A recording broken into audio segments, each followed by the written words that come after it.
Mummy, હું Mike ટાયસનને હરાવીશ.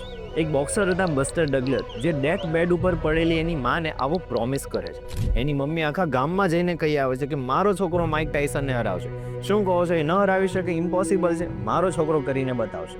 Buster ડગલરની એટલી જ ઈચ્છા કે આ મેચ જેમ તેમ કરીને એની મમ્મી જોઈ લે.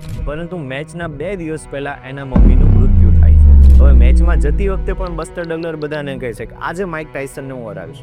લોકો કહે કે તારા જજ્બાનો, તારા હિંમતની હું દાદ દઉં છું, પરંતુ માઇક ટાયસનને હરાવવું શક્ય નથી. આ ઇમ્પોસિબલ છે. માઇક ટાયસન પોતાના પ્રાઇમમાં છે, એને તું હરાવી ન શકે, તારામાં કેપેબિલિટી નથી. અને મેચમાં એ વસ્તુ દેખાય પણ છે. 8મા રાઉન્ડમાં માઇક ટાયસન બસ્ટર ડગલરને એક મુક્કો મારે છે અને બસ્ટર ડગલર ત્યાં નોકડાઉન થઈ જાય છે. એ સમયમાં માઇક ટાયસન કોઈને નોકઆઉટ કરે તો એના માટે ઊભું થવું અશક્ય હતું. પરંતુ જેમ તેમ કરીને બસ્ટર ડગલર ઊભા થાય છે અને બેલ વાગી જાય છે. લોકો કહે કે બેલ એને આ વખતે બચાવી લીધો.